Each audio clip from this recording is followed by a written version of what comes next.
Este es nuestro enlace transcontinental para hablar tal vez con una de las personas con las que más hemos deseado hablar. No solamente nosotros, sino cualquier medio de comunicación en el mundo. Este hombre primero rompió su silencio con un periodista en Los Ángeles, en donde se hizo una historia espectacular. El libro En la boca del lobo, la historia jamás contada del hombre que hizo caer al cartel de Cali. Me refiero al periodista William Rempel, que ha tenido una excelente narración de toda la historia de este hombre. Está en inglés, está en español, At the Devil's Table, para que sepan de qué estamos hablando. Hemos hablado con el periodista quien nos dio algunas pinceladas de lo que fue construir esta historia con Jorge Salcedo. También hablamos con uno de los protagonistas, al aire, William Rodríguez, el hijo de Miguel Rodríguez.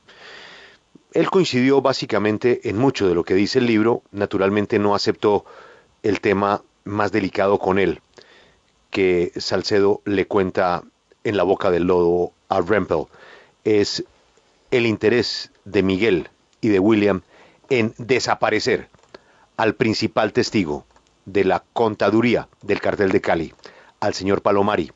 En esa parte William Rodríguez no estuvo de acuerdo.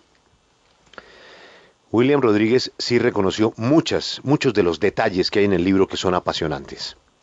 Hablamos privadamente con las otras fuentes del libro, que básicamente son los oficiales de las distintas dependencias de aduanas, de policía, del FBI, de la DEA, que constataron a la W que la historia de Rempel, narrada por Salcedo, es bastante, por no decir al 100% aproximada a la realidad de lo que pasó con la caída del cartel de Cali. ¿Quién es Salcedo? Pues ya contamos su historia. Una persona que un día tomó la decisión de irse a trabajar con los malos y en un momento tomó la decisión de acabar con los malos, para lo cual comenzó a trabajar secretamente en la caída del cartel de Cali. Es el hombre que entrega a Miguel Rodríguez Orejuela a las autoridades colombianas y norteamericanas. Aunque su contacto nunca fue con colombianos, sino con norteamericanos, a él se le debe que Miguel Rodríguez haya sido encontrado en su caleta. Pero a él se le debe que hoy confirmemos esa peligrosísima relación que tuvo el narcotráfico con las autoridades, con los jueces, con la policía, con el ejército y con nuestra clase política que llevó a que el cartel de Cali eligiera un presidente de Colombia. Él fue testigo de excepción de todo lo que pasó entonces. Era la mano derecha, era el jefe de seguridad de Miguel Rodríguez, pero más que eso, era su hombre de confianza. Pues este hombre fue el que entregó a Miguel Rodríguez. Y le quiero agradecer porque es la primera vez en la historia que le vamos a escuchar su voz. No ha concedido jamás una entrevista, jamás, y mucho menos en vivo y en directo. Jorge Salcedo, el hombre que hizo caer al cartel de Cali. Don Jorge, muchas gracias por atendernos en cualquier lugar del mundo donde se encuentre, porque su vida es un absoluto misterio. Y primero que todo, gracias por confiarnos esta entrevista. Muy buenos días. Muy buenos días, don Julio. Sí, en efecto, pues es la primera vez que considero prudente poner claridad sobre algunas cosas y pues le agradezco su interés y a la audiencia que lo acompaña. Así que sí, aquí estoy para usted. Don Jorge, es usted hijo de un brillante general de la República. Contó usted con la posibilidad de una muy buena educación. Tenía usted un entorno para crecer en otro mundo, con otra vida. ¿Por qué razón toma la decisión de irse con los malos? Mire, don Julio, es que lo que a mí me llevó, digamos, a vincularme en este proyecto inicial era, digamos, una actitud frente a el no hacer que tanto ha venido ocurriendo en Colombia. Si usted recuerda, en el libro se narra que en el año 88 participé en la organización de lo que era un asalto a un símbolo de las FARC, que era Casa Verde. Para ellos, Casa Verde era un motivo de proyección internacional y llevaban permanentemente periodistas que en el mundo hacían eco de todo lo suyo. Y era un proyecto pues de que había que hacer algo y pues en una forma secreta y pues con la simpatía, digamos, de algunos miembros de las instituciones armadas, se consiguió información vital sobre la localización exacta de Casa Verde de parte de uno de los pilotos de helicópteros que iban permanentemente allá. Y yo quisiera recordarle a usted que a comienzos del año 88 aparece en Colombia el diario La Prensa. El diario La Prensa debuta con una serie de 4 entregas en las que una periodista narra su viaje bastante difícil a esa localidad. Entonces se confirman muchas de las cosas que no se sabían. La localización exacta de este lugar, en esa época no había GPS, pero había unos sistemas de navegación inerciales que proporcionaban coordenadas exactas. Y se buscaba era que con el apoyo de unos mercenarios ingleses se llegara a esa localidad que, muy distintamente a lo que se creía, ahí no estaba el secretariado, eso estaba un poquito lejano, pero ese era digamos, eso era lo de mostrar, ese era el símbolo. Entonces la operación que se iba a hacer era muy corta, llegar al sitio, volar el sitio, incendiar, tomar un video y salir de allí. Era muy riesgoso, pero bueno, eso por otras razones no se hizo. Pero le cuento ese antecedente porque eso se supo de que internamente de que había un contacto para eso. Entonces luego viene una situación de que a mí me aproxima un muy buen amigo militar y me dice, hombre, ven, vamos a Cali. El libro narra cómo fue la cosa y en síntesis lo que a mí me movió a vincularme en este proyecto era que se planteaba ya para entonces una operación con personal sumamente entrenado y muy experto que pudiera acabar con Pablo Escobar en su hacienda de Nápoles.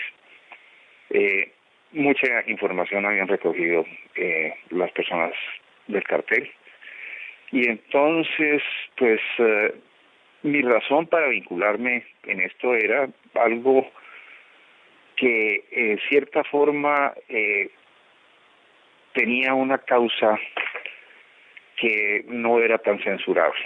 Para entonces ya se sabía quién era el señor Escobar, qué cosas venía haciendo y pues la historia ya se ha contado de que la operación se llevó a cabo, se estaba llevando a cabo, se despegó y pues lamentablemente un helicóptero cayó y hubo que abortar esa situación. Siempre he pensado que el país sería otro si eso hubiera salido adelante. Hasta allí esa era la perspectiva mía de permanencia con el cártel. Don Jorge, ese interés suyo de aceptar ese proyecto que usted llama de acabar con Pablo Escobar, ¿tenía que ver algo con un hecho personal suyo? Usted tiene hoy 64 años, estudió 2 carreras. Una de esas carreras compartió aula con el doctor Rodrigo Lara Bonilla. ¿Había algún resentimiento suyo por el hecho de que Pablo Escobar había matado al ministro Lara? Sí, mire, es que yo le comento una cosa.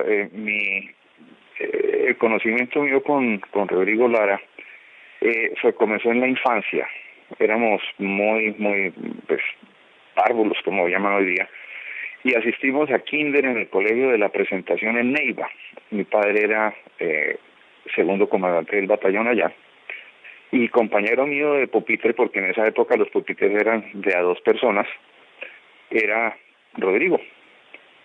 Sobra decir que había lazos de amistad con las familias y a lo largo de la vida pues él vino a estudiar en Bogotá y nos veíamos frecuentemente. Él se casó con una persona muy cercana a la familia y siempre tuvimos un conocimiento que, aunque no fue permanentemente estrecho, sí gozaba de muy buenas raíces de amistad y de familia. Obviamente a mí me dolió mucho la forma como eso se hizo, y en cierta manera también la desprotección en que se andaba. El Estado en esa época andaba en un estado de inocencia, por eso diría yo, frente a lo que eran la protección. Los carros no eran los más aptos para movilizar funcionarios, la escolta pobremente entrenadas, y pues ahí están los resultados. Sí, estamos hablando con Jorge Salcedo, el hombre que hizo caer al Cartel de Cali, que rompe su silencio en este momento para la radio colombiana y del mundo, donde le escuchan. Él lleva oculto muchos años, su identidad fue cambiada, no sabemos dónde está. Eh, Fue contratado para estos operativos. Eh, si se abortó la operación esa del helicóptero, sí nos gustaría conocer su versión de cómo cae Pablo Escobar. Tenemos varias versiones en donde indiscutiblemente el apoyo del Cartel de Cali fue determinante, pero ¿quién es el verdadero responsable de dar con el sitio donde está Pablo Escobar? Mire, yo le cuento que obviamente las personas del Cartel de Cali manejaron con mucha, digamos, inteligencia, sí. Ellos nunca aproximaron esa situación con una confrontación directa. Inicialmente la hizo alguien en el año 88 con resultados nefastos. Entonces se buscó que el Estado tuviera información. La información es básica dentro de cualquier operación. Es mejor no hacer nada a tener miembros de la fuerza pública por ahí patrullando o dejándose ver o mal puestos, porque eso es proporcionarle éxitos al enemigo. Así que si no hay inteligencia no hay razón para hacer nada. Entonces ahí fue donde el Cartel de Cali fue definitivo. En primer lugar, se establecieron contactos con las personas de mando dentro de muchas de las instituciones, y al hacer esto quiero aclarar, no fue la generalidad de los comandantes las que tuvieron contacto con ellos, pero sí hubo gente clave, muy importante, que tenía una acción determinante pues en las órdenes y las operaciones.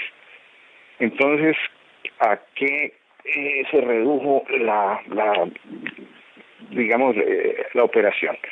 Número uno, se estableció en Medellín una serie de personas encargadas de penetrar, de tomar cercanía con los comandantes implicados. Pero en esa época, esa persona permanecía en el interior de la guarnición en donde se adelantaban pues todos los operativos, y esta persona pues participaba como muchos otros. Eso yo le diría, eso fue un caos porque vivo allá, porque allá había gente de todas las instituciones de países extranjeros prestando apoyo, más muchas de las nacionales. Estaba, yo diría, todas las que tenían algo que ver de funciones de inteligencia, al punto de que muchas no sabían quién era quién, y eso se aprovechó. ¿En qué contribuyó el cartel? Principalmente en el suministro de unos equipos de localización sumamente avanzados. El cartel contribuyó también con carros robados. En Venezuela eso era un permanente flujo de carros robados desechables. Y eso existía también un suministro de armamento desechable para llevar a cabo cuanta acción no muy mostrable se adelantaba ya. Aparecieron también por esa época los Pepes, que tenían dentro de sus miembros personas que estaban amparadas por la ley. Pero pues eso fue, digamos, una política que se determinó de ablandamiento, en la cual eso se adelantaba en Medellín. Pero en cuanto a quiénes fueron las personas que participaron en eso, pues ya la historia también lo conoce. Esas personas tenían trato directo, casi que telefónico,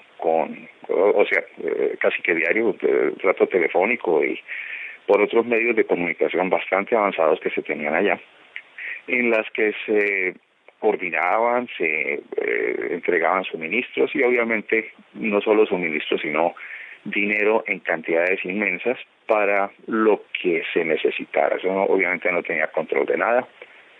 Y una cosa le da a usted la idea de cómo fue eso. La primera persona en enterarse de cuándo cayó Pablo fue Miguel, que lo llamó directamente desde su comando, hubo la persona encargada de eso. Uno de sus miembros familiares fue quien participó en eso y se ha dicho, yo nunca lo oí allá, de que fue la persona que tuvo la situación en la que tuvo que dispararle a Pablo. Eso ha sido un secreto bastante guardado y demás, pero pues sí, sobra decir que, o sea, le quiero comentar una cosita. La primera persona a quien Miguel llamó a contarle fue a mí. Acto seguido llamó a Palomar, o el Palomar estaba allá. Siga. Pero tengo una curiosidad. ¿Quién le disparó a Pablo Escobar? Nunca supe, nunca trascendió y era una pregunta como que no venía al caso, ¿no? Eso no se sabe. Fueron miembros del grupo de asalto que llegó allá, eso sí. Ahora cuénteme una cosa, ingeniero. El expresidente Álvaro Uribe ha tenido unas confrontaciones con el expresidente César Gaviria, ataques propios de expresidentes, y tiene una constante en su discurso. Es que César Gaviria fue cómplice de todo lo que pasó. Es decir, que todo lo que usted nos está contando lo sabía el presidente de la República. ¿Eso es cierto? Bueno, yo parto por hacer decir una cosa que si no la digo me siento mal. En contraste con lo que dijo el señor William Rodríguez, de quien oí su entrevista, yo tengo que decir que afortunadamente ganó el presidente Uribe, que ha traído tanta claridad y orden al país. En segundo lugar, respecto a su pregunta, pues a mí me queda muy difícil saber si él sabía o no. Lo único que yo le digo es que eso era muy fácil de averiguar. Yo sé con absoluta certeza lo siguiente. Es nombrado director de la cárcel de Envigado el coronel en retiro Homero Rodríguez. Resulta también que por nexos familiares mi relación con el coronel Homero Rodríguez era bastante antigua. Existían las dos familiares, unos primos de él son primos de unos primos míos. Pero el caso es que es nombrado a comienzos de febrero, creo que el año 93 o 92, no recuerdo bien. Es nombrado director de la cárcel de Envigado. De inmediato lo llamo a Homero y le digo, veámonos en Bogotá en casa de mi padre. Voy al día siguiente, que resulta ser un sábado, y le digo, mira Homero, está pasando allá lo siguiente. Le puse al tanto de todas las anomalías que ocurrían en el interior de la cárcel, íntegras, cómo se llegaba allá, cómo se reunían en la plaza de Envigado, en una ferretería, las personas que tenían permiso para ir a la catedral, los pasaban a la parte de atrás de una bodega, los metían en unos camiones que tenían un compartimento secreto, y se iniciaba el viaje que pasaba por todos los retenes de la policía militar allá, sujetos a ninguna revisión.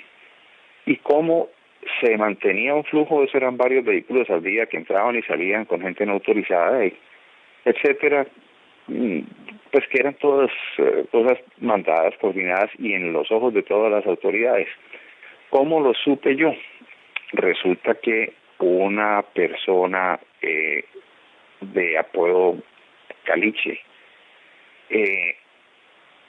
se consiguió en Cali y reveló todas esas actuaciones porque él iba allá. Entonces, en esos días, yo quise corroborar información interna que él daba, y se coordinó que yo pudiera llegar a la misma catedral a bordo de un helicóptero de la policía transportando a un juez para una diligencia que había autorizado Pablo Escobar que llegara el juez. Esas eran las condiciones. El Estado había perdido total derecho de visitar ese territorio si no estaba autorizado por ese señor. El caso es que yo voy allá uniformado como copiloto, con un casco grande de unos que tapan casi toda la cara con el protector de visión. Y mis ojos estaban puestos en la confirmación de 3 daticos importantes. 1, nadie sabía, y este señor me lo proporcionó, se estaba construyendo una casa de muñecas para la hija Manuela del señor Escobar.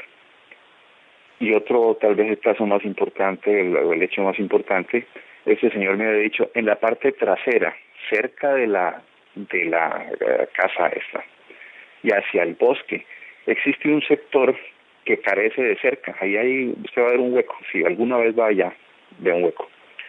El caso es que yo voy, y efectivamente el aterrizaje tiene, pues si el aterrizaje dura escasamente lo necesario.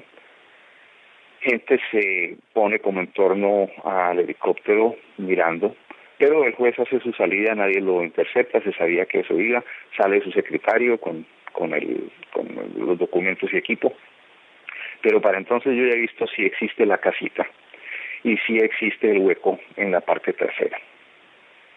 Días antes, yo había también, cuando esa información me llegó inicialmente, yo le pedí a un buen amigo, oficial del ejército, le dije, mira, tengo esta información, ¿por qué no te desplazas a Medellín y me averiguas esto? Él se fue un viernes y llegó el domingo y me dijo todo lo que yo sabía respecto al perímetro, a cómo era la comunicación. Existían unas frecuencias dadas por Escobar entre su lugar y los comandantes de los retenes. Así que pues, si yo lo supe estando en Cali sin necesidad de moverme, ¿cómo no lo va a saber personal del gobierno? Yo le conté todos esos datos a Homero Rodríguez, que había sido mano derecha de, número 1, el general Maza cuando estuvo en el DAS. Número 2, fue el jefe de seguridad de la campaña del presidente Gaviria. Número 3, cuando nos encontramos en Bogotá. Le cuento todo esto a Homero y él me dice, hombre, te agradezco mucho, pero pues 1, yo no he aceptado todavía. Y 2, me dice, es por designio personal del presidente que necesita poner orden allá. Y quiere el que yo vaya a imponer ese orden. Yo sé que Homero es una persona sumamente fiel a sus jefes y para entonces, pues Homero era la persona indicada de hablar con el gobierno y mandarle la razón arriba. Sé también por oficios posteriores que Homero se comunicó, le pasó todos estos datos al director general de prisiones también, que era un oficial del ejército en ese momento. Y pues para mí me resulta muy difícil saber que no había conocimiento. Los hechos hablan por sí solos. Después, cuando el señor Escobar decide irse, hay una cadena de hechos absurdos, inexplicables, una cadena de ineficiencia que permite que hasta los comandos que se pensaban llevar allá no puedan despegar porque las llaves de un avión no aparecen. O sea, es una cadena de cosas que nunca se supieron. Jorge, Pues sí. Una interrupción. ¿Homero Rodríguez es el papá de Zeus? ¿Usted sabe quién es Zeus? Es el papá de Zeus. Bueno, y es pues, el hijo de un coronel ilustre también, que era el coronel Homero Rodríguez. Correcto, por pero circunstancias. Sí, expliquemos quién es sí, Zeus, sí, sí, porque Alberto no yo sabe sé quién quién es es Zeus. Zeus. Zeus es el jefe de seguridad de don Diego, ¿no? Sí, sí. Jefe de seguridad de don Yo Diego. a él nunca lo conocí, a Zeus jamás, pero sé que era Entonces, sí, tenía que haber un conocimiento, pues no necesariamente del minuto a minuto del presidente de la República de entonces, el presidente Gaviria, pero había una política de Estado para acabar con Escobar y eso incluía, pues, tener una alianza con esa operación de la que usted hizo parte para acabar con Escobar. Ahora cuénteme una cosa. Em,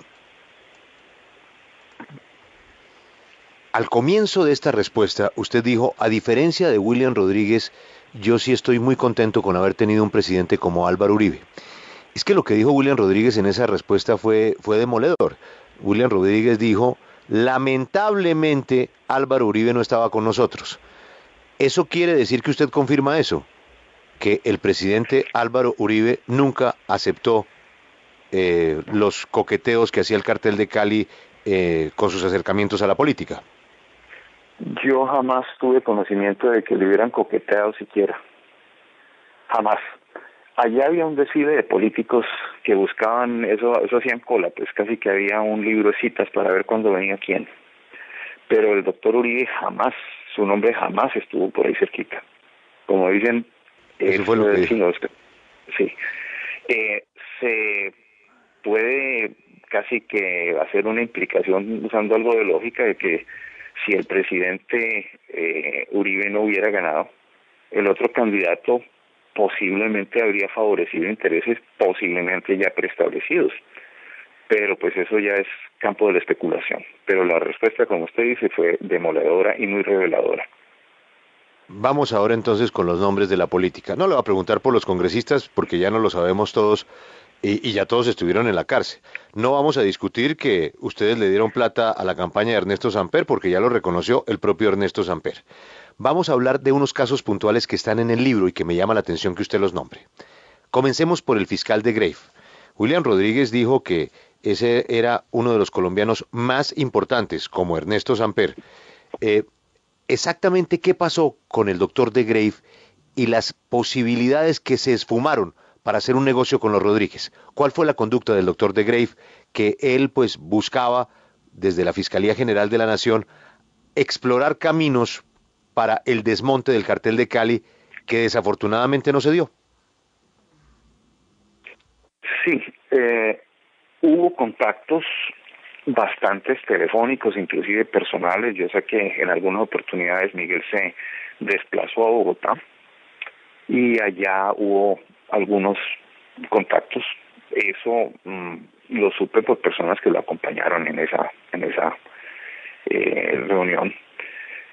En mi opinión, el doctor de Grace tenía la mejor voluntad por pasar por encima de muchas minucias y mirar con mayor perspectiva el desmonte del cartel, pero no para favorecer los intereses inmediatos personales, sino de una manera grandiosa, pues buscar que viniera un ejemplo para el desmonte de una política, casi que desmonte.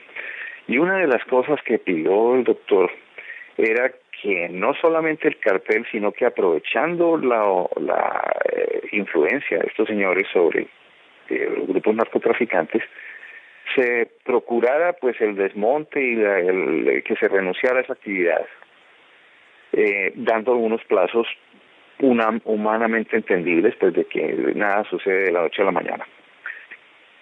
Muy contento vino Miguel de esa reunión y buscó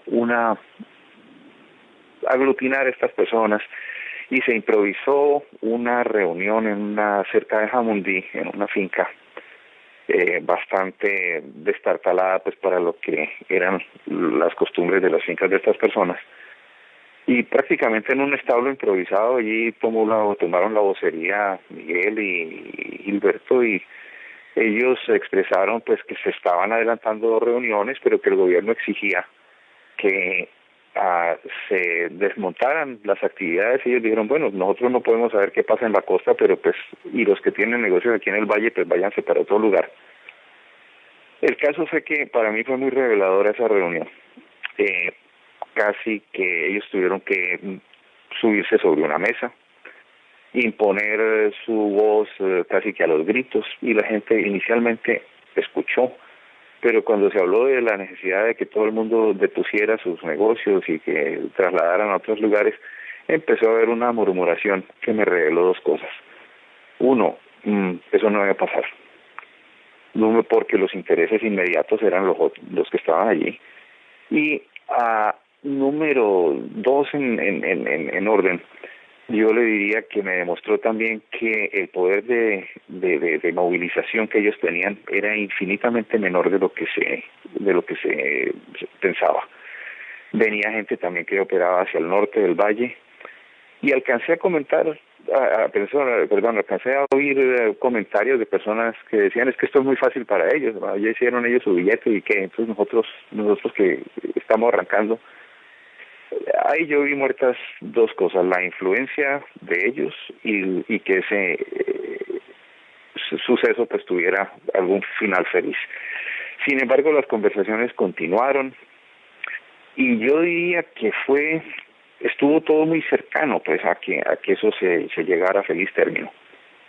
Pero tal vez el deseo de que prácticamente el Estado se arrodillara a lo que ellos querían no permitió un desenlace pues afortunado para el país, diría yo. Pero una cosa le digo, el doctor de Grace nunca, jamás tuvo ningún interés económico en esto, jamás. Él era un hombre que tenía su visión y su moral muy por encima. Y hay un hecho que lo cuento y lo quiero resaltar. Un día, después de hablar con el doctor de Grace, me dice, Miguel me mira a los ojos y me dice, sacude la cabeza y me dice, ¿cómo puede sobornar una persona que anda en un Volkswagen 53? Eso, y es cierto, Pero eso quiere decir que Miguel intentó sobornarlo. Eso era lo común. Ellos siempre pensaban que todo el mundo era sobornable. Pienso que jamás le dijo usted cuánto quiere, no. Buscaban la manera sutil, a través de allegados, a través de personas de influencia. Esa es la descripción de la percepción que tenía Miguel y Gilberto de él. ¿Cómo se puede sobornar a un señor que anda en un Volkswagen 53? Vamos a la campaña. Le quiero hacer una pregunta muy concreta. Esto se revienta por las conversaciones de Alberto Giraldo, quien usted vio allá muchísimas veces, un periodista que ya murió, relacionista del cartel, que era el enlace con los políticos. Esto se revienta o comienza a reventarse cuando Andrés Pastrana, se dice que fue Joe Tofts, se dice que fue un agente de la Armada Británica. Hay una leyenda sobre los famosos cassettes. ¿Quién grabó esos cassettes? Yo nunca lo supe.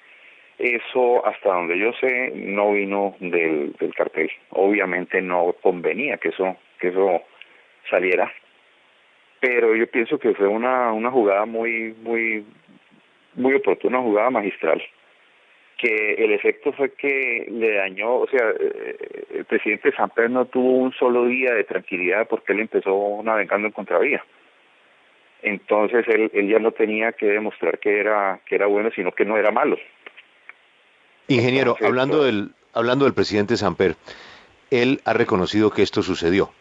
Él lo que ha dicho es que esto fue Fernando Botero y Santiago Medina y, bueno, gentes de otro nivel, pero él y Horacio Serpa pues se han defendido diciendo que ellos jamás supieron, pues eran conscientes de que tenían un lío muy grande en la campaña, sobre todo en la segunda vuelta, que necesitaban mucho dinero para ganarle a Andrés Pastrana y pues que la plata apareció, pero ellos dicen que no saben de dónde apareció.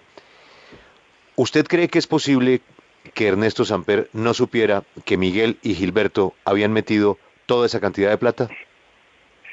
mire, don Julio, yo creo que eso solamente se sabrá el día que se escriban las memorias de la espalda del doctor Samper. Ese día se sabrá solamente. Es más, hace 2 días yo leí en Semana, en Confidenciales, que en el foro de Biarritz había participado el doctor Samper, hizo una, hizo una exposición sobre los peligros de que el narcotráfico compre el poder político. Al principio pensé que era un chiste, pero pues eso para mí pues es una cosa inaudita que demuestra, uno, la escasa memoria o la poca memoria política que existe. Número dos, no existe ninguna censura social a ese tipo de cosas. ¿Cómo es que se invitan personas a discurrir sobre eso? El caso es que, volviendo al tema muy puntual que usted me dice, es muy difícil que no supiera, pero probar lo contrario es imposible, porque yo no estuve ahí ni nadie más. Pero hay muchas declaraciones de personas que dicen que sí, el mismo periodista Giraldo, el doctor Botero, todos cuentan su historia. Medina, todos contaron su historia. Para ese entonces... Ellos todos dijeron que sí, pero me interesa su opinión. ¿A usted no le consta no, de ninguna manera. que Ernesto Samper supiera que ese dinero había entrado a su campaña? No, nunca hubo una mención así, pero sí hubo reclamos de Miguel que decía, ¿cómo es posible que le damos para ponerlo ahí y no actúa? Ocurrió días después cuando otro suceso importante es cuando un día voy a recoger al doctor Mestre al aeropuerto privado de Cali, viene trasladado en un avión, en un Vizcar 200 de Pacho Herrera. Lo recojo y tengo que llevarlo a la casa de donde estaba Miguel, pero Miguel estaba ocupado. Entonces recibo por radio instrucción de embolatar la llegada, a tenerlo por ahí dando vueltas hasta que sea oportuno llegar. Empiezo a hablar, yo había visto al doctor Mestre, él me había visto también allá en las cercanías, pero no teníamos un trato tan cercano. Pero él sabía que yo era una persona encargada pues de buscar la forma de que no fueran cogidos en ese momento. Y le abordo el tema, dice, doctor, ¿cómo ve usted esta situación que está pasando? Yo analizo que está muy difícil la cosa.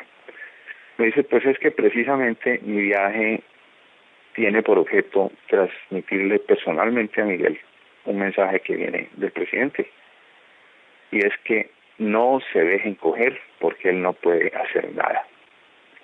Está sometido a una presión internacional que no cree en nadie, y no cree en teléfonos, no cree en recintos seguros que no tengan grabaciones, y soy yo quien le transmite ese mensaje.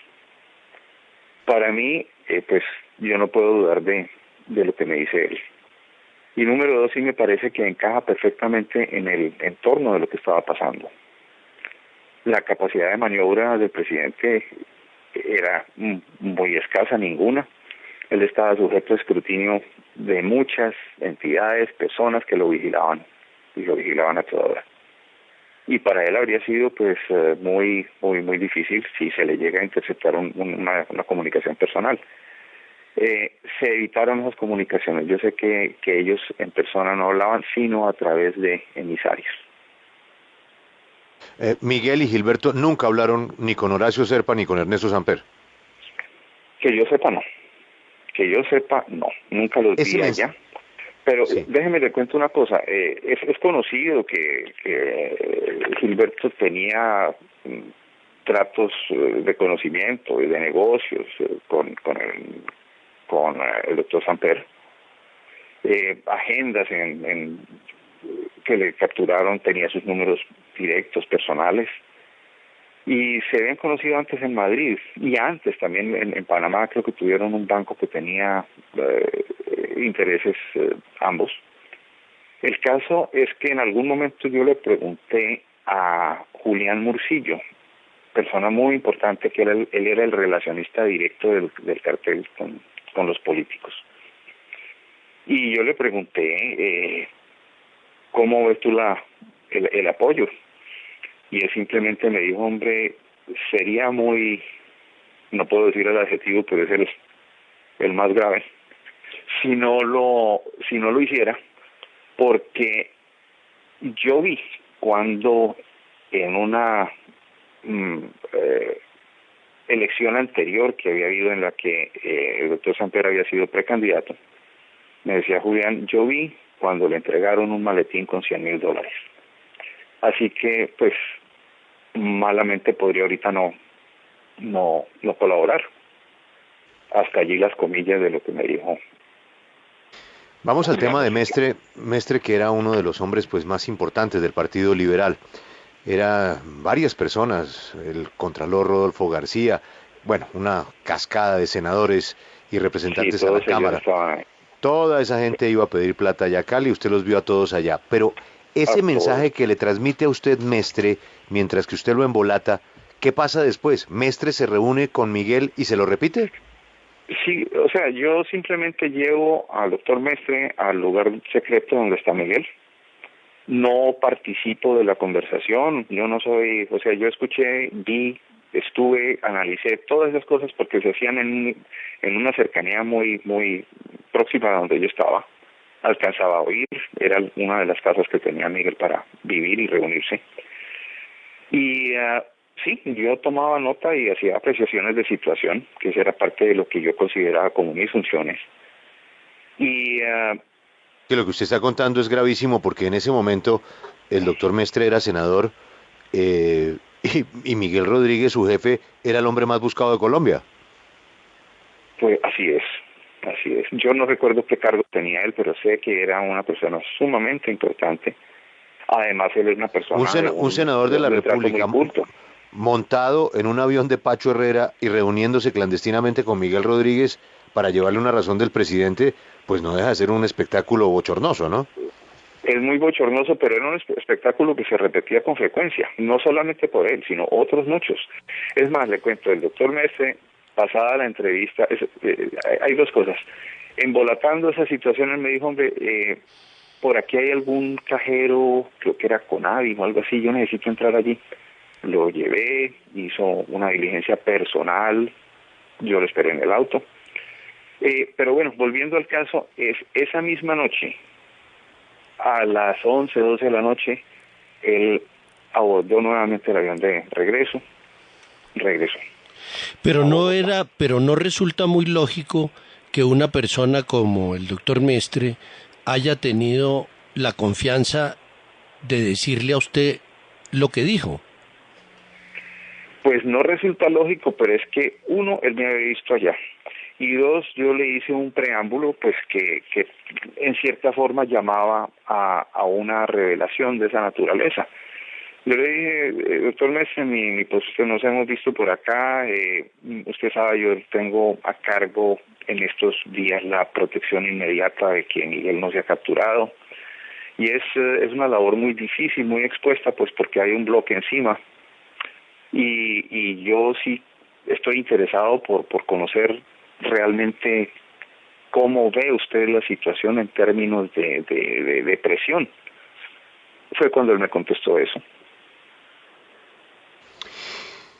Ingeniero, escuchan a Jorge Salcedo, el hombre que entregó al cartel de Cali a las autoridades colombianas y norteamericanas. Bueno, realmente el negocio de él fue con los americanos.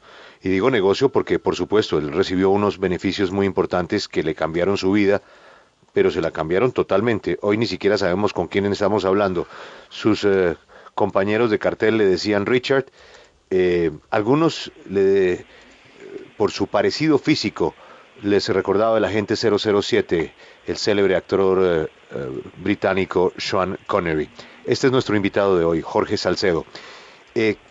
Quiero ir a otro episodio de la misma vuelta que usted dice, que es recoger políticos. Pero antes de eso, Julio, yo tengo una duda, una pregunta volviendo a los cassettes, porque en el libro lo que se destaca es la capacidad suya para evitar que las comunicaciones pudiesen tener un error que llevara a algo como lo que sucedió con los cassettes.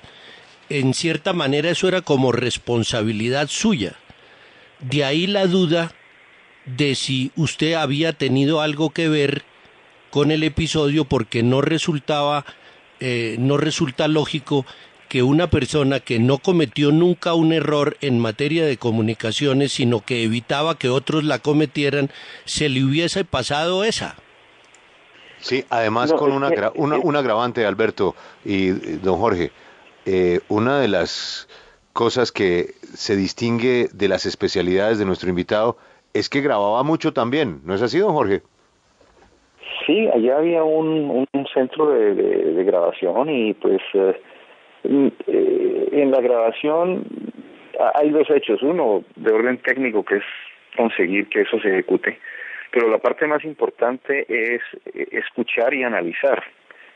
Y una vez que uno comienza a analizar, a escuchar y analizar, es muy difícil que otra persona no esté en el cuento, pues, de qué significa qué, y llega un momento en que uno, por el tono de voz, conoce si hay angustia, si está la persona relajada, si la persona está diciendo la verdad, o si se sabe que está siendo escuchada, y simplemente en ese caso se provee una información falsa, pues, para hacer algo de mucho de contrainteligencia, que es desviar a la información hacia puntos erróneos.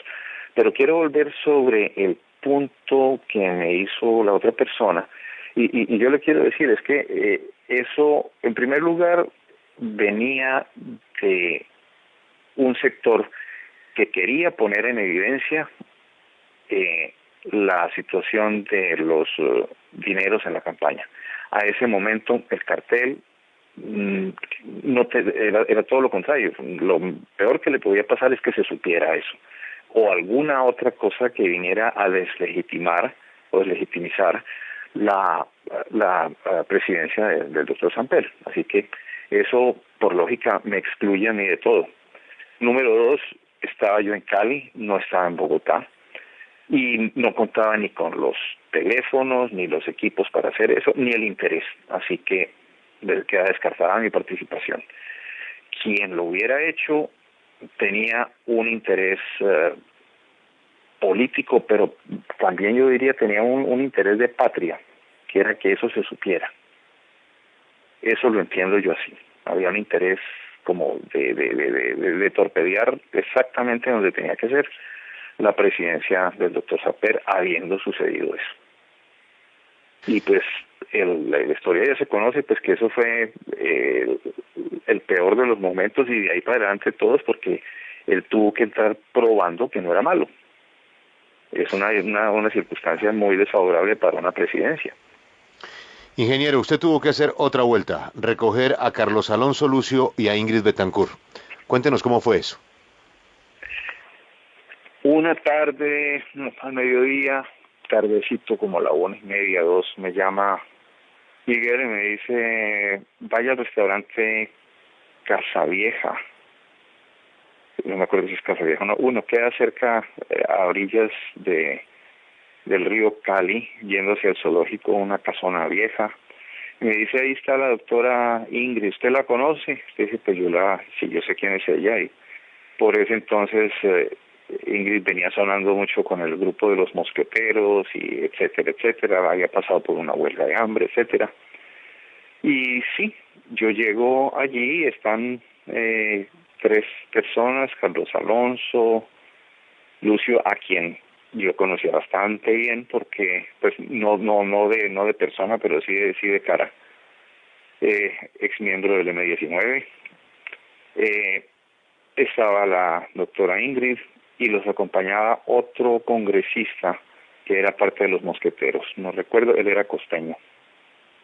El caso es que sí, siguiendo las instrucciones, me presento. Ellos ya sabían que yo llegaba, lo llevo en mi carro, tomo uno sale por allí a borde del río y vira hacia la derecha, y de inmediato comienza el ascenso hacia el Saladito, que es un sector en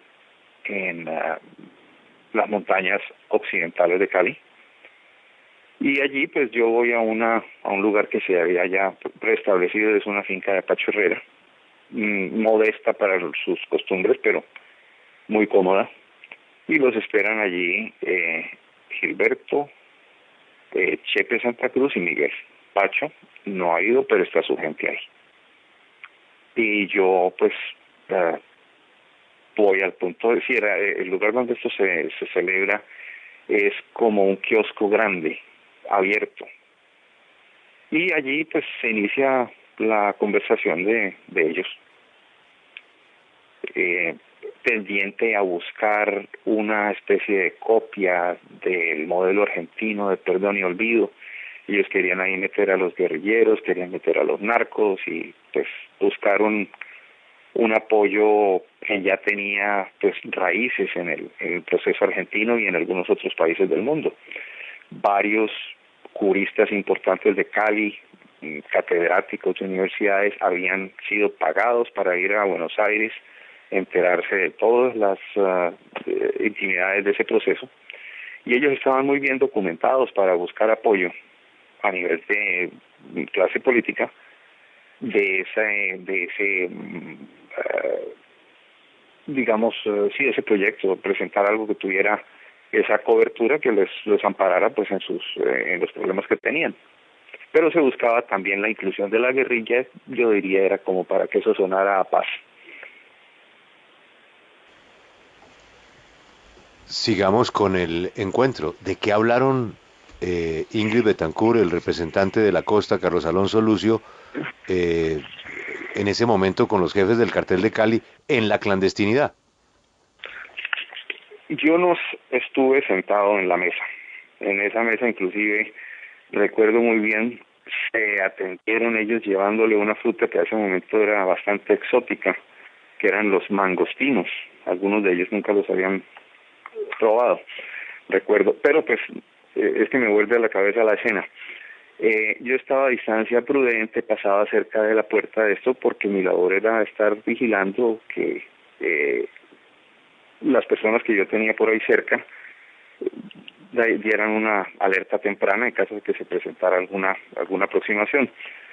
Pero pues lo que alcancé a oír era ya parte de un discurso que yo conocía a la perfección, que era vender la idea de que el proceso de perdón y olvido que se había adelantado en la Argentina tomara vuelo en Colombia pues y llegara pues a una solución favorable para ellos. Tuvo una aceptación interesante, hubo preguntas de ellos, no recuerdo cuáles, pero eran preguntas de fondo. Y sí, esto hasta allí el transcurso de esa reunión. Plata. ¿Aló? Y ¿Aló? la plata, el ofrecimiento del dinero. Ah, sí, no, o sea, salía, no, ofrecimiento, no, entrega. Ya la salida había como una escalerita. En ese momento, Chepe saca una chequera, inusualmente él usó eso ese día. Y dijo, bueno, aquí escribo este chequecito, eso es para los tres, ¿no? No es que usted se lo quede todo, escribió el cheque a Lucio. Hubo risas, etcétera, etcétera. Y muchas gracias, esto es para una contribución para sus campañas, ustedes tienen, los políticos, muchos gastos, tome, aquí le doy. Muchas gracias, no hubo ningún rechazo, no hubo ninguna cuestión, no caminó. Pero es que, y hubo una claridad de parte de Chepe en el sentido, bueno, y no se vaya a quedar con todo usted. Fue una de esos, sí. Entienda que lo están escuchando en varios lugares del mundo. Usted nos está contando que unos congresistas en ejercicio toman un vuelo privado, lo recoge el jefe de seguridad ellos han llegado al aeropuerto común y corriente ese día. Ah, bueno. Entonces toman un vuelo comercial, los recoge el jefe de seguridad del jefe del cartel de Cali, los lleva a una reunión con los tres jefes del cartel de Cali en ese momento, con excepción de Pacho Herrera, que manda un delegado, conversan de temas de la política, son congresistas de la República y uno de ellos de su chequera firma un cheque y le entrega 50 millones de pesos. Hasta donde yo vi, aquí hay 50 millones, dijo Chepe. Yo no vi el cheque así como mostrármelo, yo reviso, no, eso no me tocaba. Ahora, después de eso los conduje en el auto, ya eran como las 6, 7 de la noche, y los dejé en la casa de la señora madre de Lucio.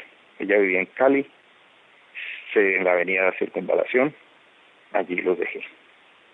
Para entonces, dos cosas pasaron. En ese momento se dio, sí, hay dos cosas que, pues una de ellas, tal vez no venga al caso revelarla, pero es importante lo siguiente: de esa reunión se supo, y de esa reunión no ha sido negada jamás. Hay documentos periodísticos, inclusive, que yo he recogido en donde Lucio hace aceptación de que sí hubo la reunión.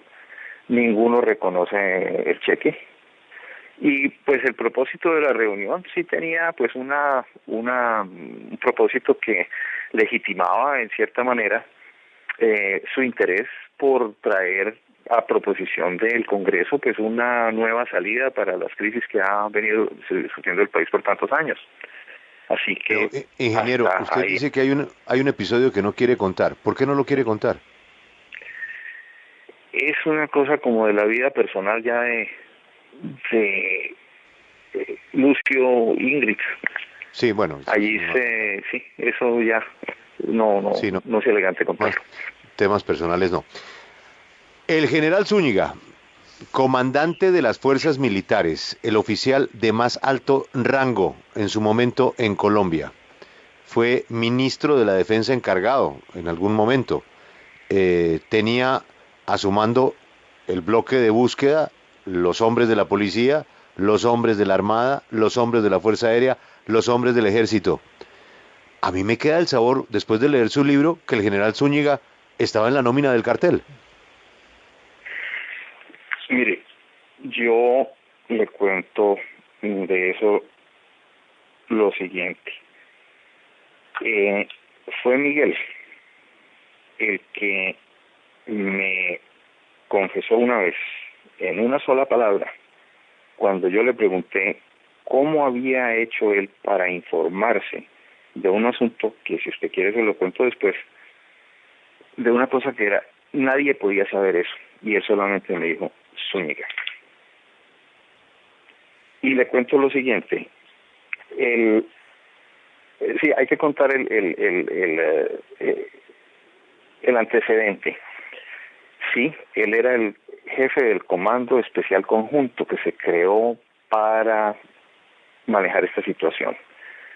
Antes de que este comando se creara, habían estado operando los bloques de la policía y de ejército de una manera separada en Medellín. Cuando se mueve el cartel el bloque hacia Cali, o los bloques, se crea el Comando Especial Conjunto por parte del Gobierno Nacional y encargan al segundo comandante del Ejército, en ese momento general Zúñiga, como el encargado de manejar toda la información, coordinar operaciones, etcétera. Hay antecedentes. El señor general Zúñiga había estado al mando de la tercera división en Cali, con sede en Cali. Nunca se supo de ningún contacto personal, pero había vínculos comunes. Había personas que podían estar llevando mensajes y que en efecto pues los hechos lo comprobaron después. Pero la situación que le cuento, y esto lo va a entender muy bien el señor coronel Velázquez cuando oiga esto, suceden las siguientes cosas.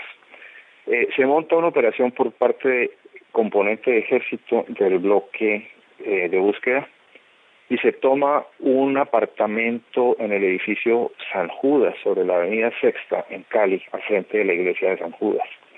Y allí se monta un lugar de vigilancia y escucha, sobre todo, porque queda a unos 200 metros en línea recta de las oficinas de la cadena de emisoras que manejaba la señora Amparo Rodríguez.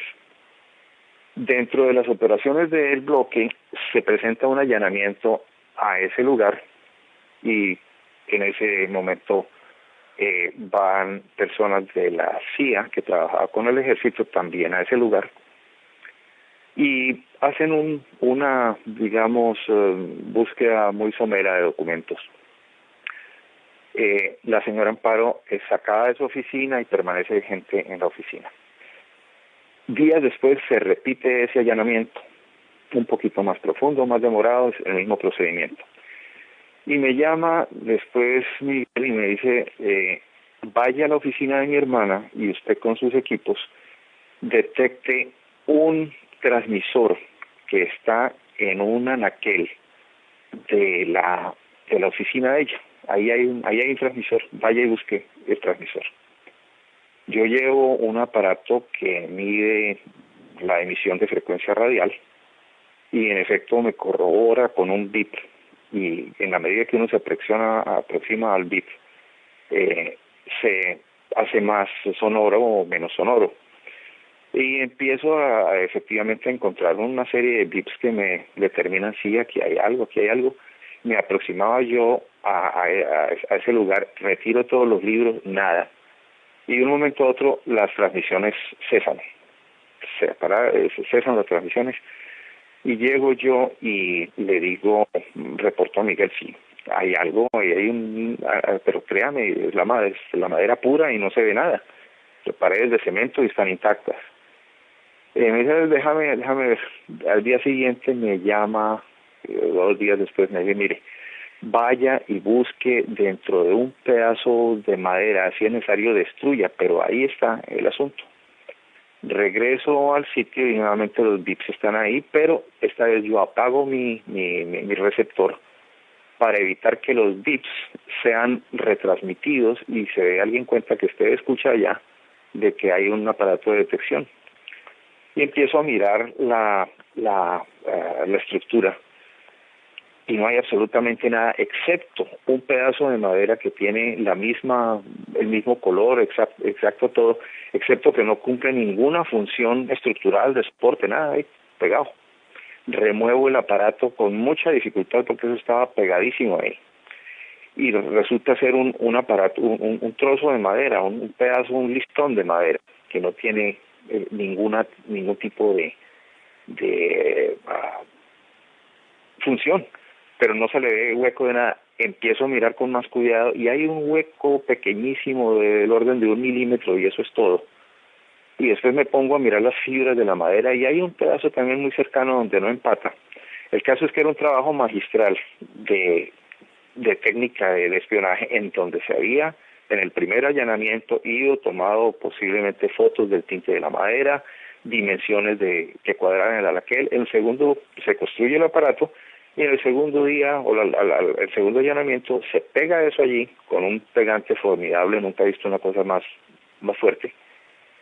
Y en el interior ya de eso yo entro a buscar qué hay allá y sí tiene una cavidad.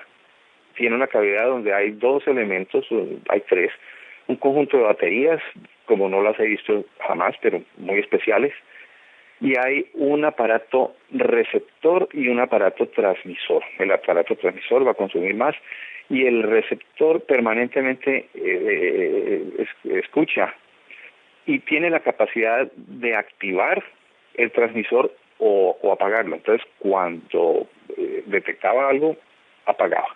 El caso es que yo le presento a Miguel este aparato, le dije, esto es lo máximo que se ha conocido en aparatos de escucha.